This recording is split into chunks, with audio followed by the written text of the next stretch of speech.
Comme Jésus, vivons gratuitement, donnons gratuitement. Au nom du Père, et du Fils, et du Saint-Esprit. Amen. Seigneur, ouvre mes lèvres, et ma bouche publiera ta louange. Venez, crions de joie pour le Seigneur. Acclamons notre rocher, notre salut. Allons jusqu'à lui en rendant grâce par nos hymnes de fête. Acclamons-le.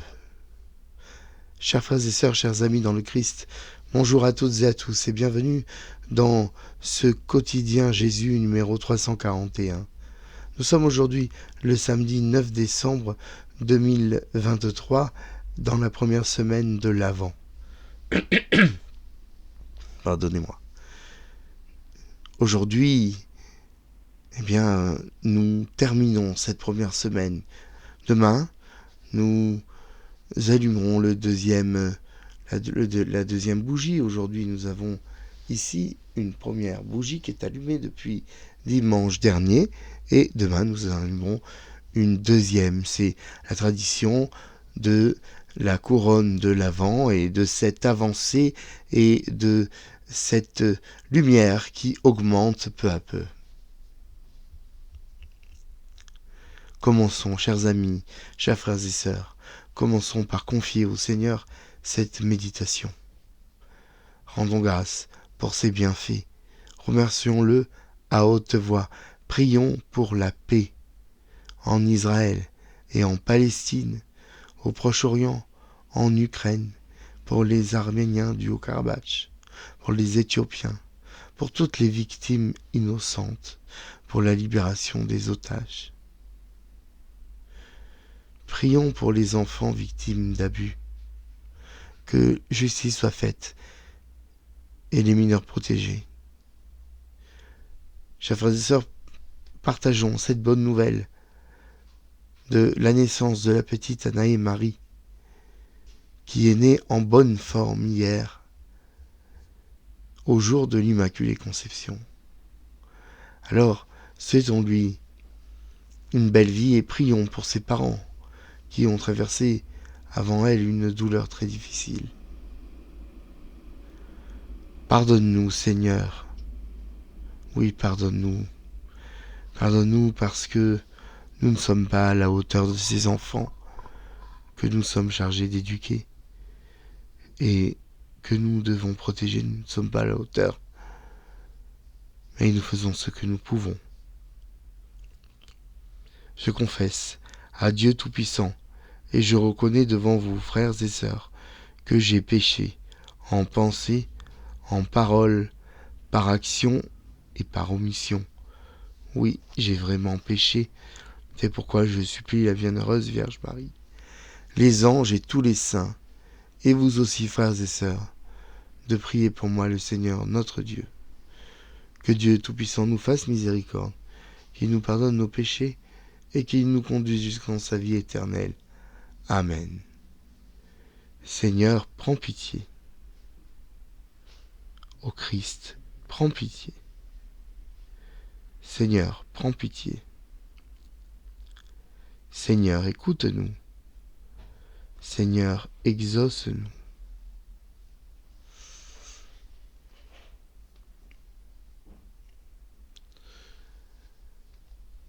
Mon éditorial paraîtra peut-être un peu superficiel, mais je n'ai pas l'habitude de la pluie. Parce qu'ici, à Nice, sur la Côte d'Azur, ceux qui connaissent un petit peu, il fait toujours beau. Mais hier, temps de pluie. Toute la journée de pluie. Et j'ai été très altéré par le manque de lumière. J'ai pensé, alors, à ceux qui vivent cela presque tous les jours. Alors, je ne viens pas me vanter de ma région, car je sais bien qu'au-delà des paillettes de la Côte d'Azur, la pauvreté, la superficialité et la décadence sont là. Je l'ai vu, de mes yeux vus. Seulement, ce que la création offre ce soleil, face à la Méditerranée, est une chance, à laquelle on s'habitue trop vite, en oubliant de dire merci, à laquelle je me suis habitué trop vite, en oubliant de dire merci et en râlant le jour où il pleut, oubliant les jours où il fait beau. C'est là une allégorie de nos vies, sur nos jours, ici-bas. Il est plus facile de dénoncer les jours difficiles que de glorifier les jours bons qui sont, si nous comptons bien, plus nombreux. Merci, c'est la base de toute relation. C'est la monnaie gratuite en retour d'un don. Chers frères et sœurs, n'oublions, et moi en premier, jamais de dire merci. Merci aux hommes, merci à Dieu, que Dieu nous entende.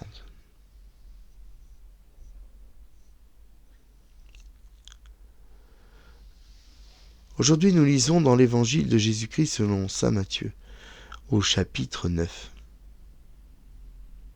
En ce temps-là, Jésus parcourait toutes les villes et tous les villages, enseignant dans leurs synagogues, proclamant l'évangile du royaume et guérissant toute maladie et toute infirmité. Voyant les foules, Jésus fut saisi de compassion envers elles, parce qu'elles étaient désemparées et abattues comme des brebis sans berger. Il dit alors à ses disciples, « La moisson est abondante, mais les ouvriers sont peu nombreux.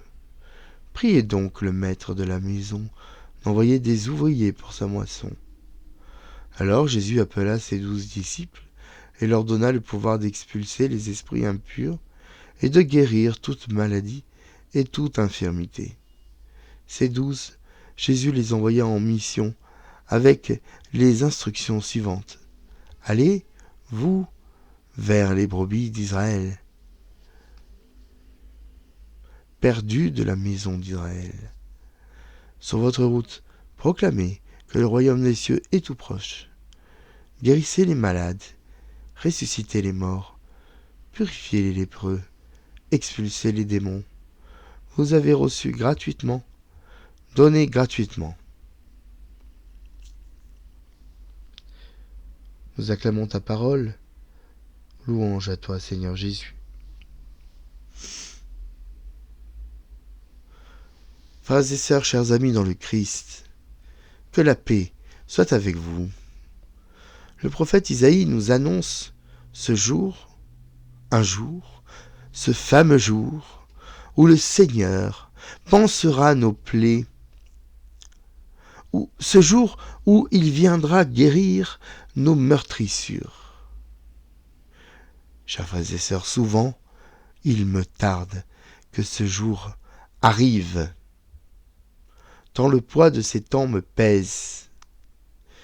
Oui, aujourd'hui, plus que jamais, que je choisisse d'aller à gauche ou à droite selon les propos, selon la parole d'Isaïe, j'ai besoin que le Seigneur m'aide et me montre le chemin que je dois prendre.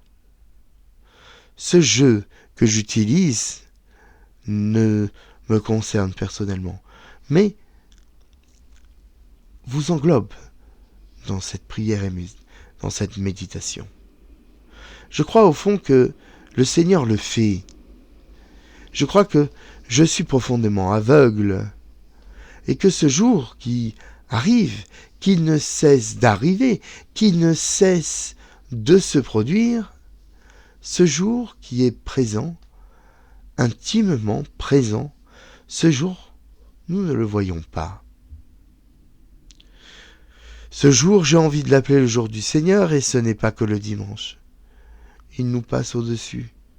Parce que ce jour est ce jour d'ici, ce lieu de maintenant.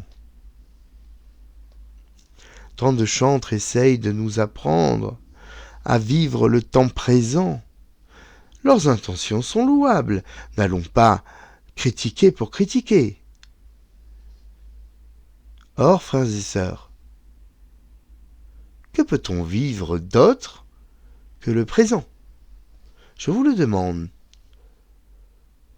Quoi que l'on pense, nous ne pouvons que vivre le temps qui s'écoule. C'est ainsi. Au moment où je suis en train d'enregistrer cette vidéo, je vis le temps qui s'écoule. Je ne peux pas faire autrement. Je ne peux pas vivre l'avenir et revivre le passé. Nous sommes obnubilés par le passé, et ce passé nous hante, ce passé nous habite. Ce passé est souvent déformé. Ce passé nous fait mal. Et nous sommes obsédés par le futur. Futur d'un avenir de richesse, de prospérité et de postérité. Futur effrayant aussi, dominé par tous les grands possibles. Le grand remplacement, le grand déplacement, le grand réchauffement, la grande croissance ou la grande décroissance, la grande guerre des religions, des civilisations, la grande décadence. Oh, je ne remets rien en cause. Je ne suis anti de rien du tout. Mais je me méfie de cette folie des grandeurs, là où nous devons, au contraire, être petits. Sur le passé, nous n'avons plus de prise. Et sur l'avenir, nous n'avons aucune prise. Le croire est une vanité. Mais nous continuons à ressasser le passé et à presser le futur, alors qu'il est urgent de se concentrer, de se recentrer sur le présent, sur ce que nous sommes en train de faire, sur ce que nous faisons. Durant son incarnation, Jésus a été là, pleinement là, pour les autres, là où eux étaient. Au présent, il est, par exemple, ému face à la foule. Il ne la regarde pas de haut. Il ne me promet pas des plans pour demain ou après-demain. Il y va, dans la masse humaine. Il console, il guérit, il libère. Il chasse le démon, tout de suite, maintenant. Jésus est le Verbe au présent. Et Jésus sent l'urgence, connaît l'urgence, celle du présent, et envoie ses apôtres en leur donnant le pouvoir de guérison et d'exorcisme, et appelle des ouvriers pour sa moisson abondante. Mais personne n'est là pour venir chercher le fruit. Jésus n'est pas un Dieu seul et orgueilleux, mais le Dieu qui partage et qui transmet. Frères et sœurs, nous avons reçu gratuitement, nous avons reçu la vie. À quel prix? Aucun. Nous avons reçu une âme. À quel prix? Aucun. Nous avons reçu l'amour. À quel prix? Aucun. Dieu nous a tout donné gratuitement et n'a rien demandé en retour. Mais Dieu nous demande de nous montrer dignes de ce don. Et Dieu nous demande de donner aux autres. Si Dieu nous a donné gratuitement, pourquoi ne pourrions-nous pas le faire? Oui, il faut donner gratuitement. Mais gratuitement, vraiment.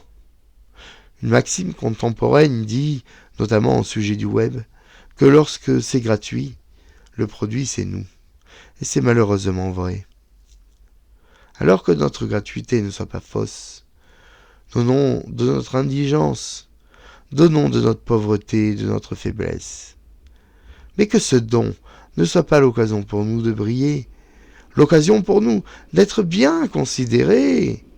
Quelqu'un de bien, quelqu'un qui donne, quelqu'un qui est altruiste, quelqu'un qui est généreux. Ces compliments, chers amis, pour nous, sont comme des insultes. ils ne sont pas des insultes en soi, mais nous ne cherchons pas ça. Nous n'avons pas besoin de cela. Et tous les compliments que nous avons nous desservent en réalité.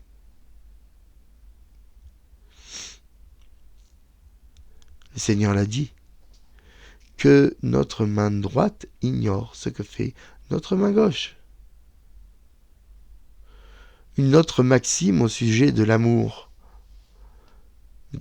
Cette maxime dit, elle est très connue, vivons heureux, vivons cachés. Et moi je dis, parce que je le pense, comme je le pense, de mon indigence, donnons cachés, vivons heureux. Amen. Alléluia. Que la paix du Seigneur soit toujours avec vous.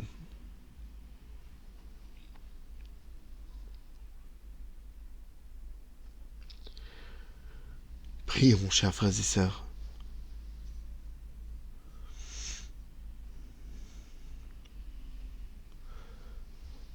Dieu, qui a envoyé ton Fils unique dans ce monde pour libérer l'homme de son péché, accorde à ceux qui t'appellent du fond du cœur d'être vraiment libres pour t'aimer. Amen. Notre Père qui es aux cieux, que ton nom soit sanctifié, que ton règne vienne, que ta volonté soit faite sur la terre comme au ciel. Donne-nous aujourd'hui notre pain de ce jour. Pardonne-nous nos offenses, comme nous pardonnons aussi à ceux qui nous ont offensés, et ne nous laisse pas entrer en tentation, mais délivre-nous du mal. Amen. Je vous salue Marie, pleine de grâce. Le Seigneur est avec vous. Vous êtes bénie entre toutes les femmes, et Jésus, le fruit de vos entrailles, est béni. Sainte Marie, Mère de Dieu, priez pour nous pauvres pécheurs, maintenant et à l'heure de notre mort. Amen. Gloire au Père, au Fils, au Saint-Esprit, comme il était au commencement, maintenant, et toujours, et pour les siècles des siècles. Amen. Ô mon Jésus, pardonne-nous nos péchés, préserve-nous du feu de l'enfer, et conduis au ciel toutes les âmes, surtout celles qui ont le plus besoin de ta divine miséricorde. Prions particulièrement pour Charlize, qui s'est suicidé à 16 ans, après une situation de harcèlement scolaire.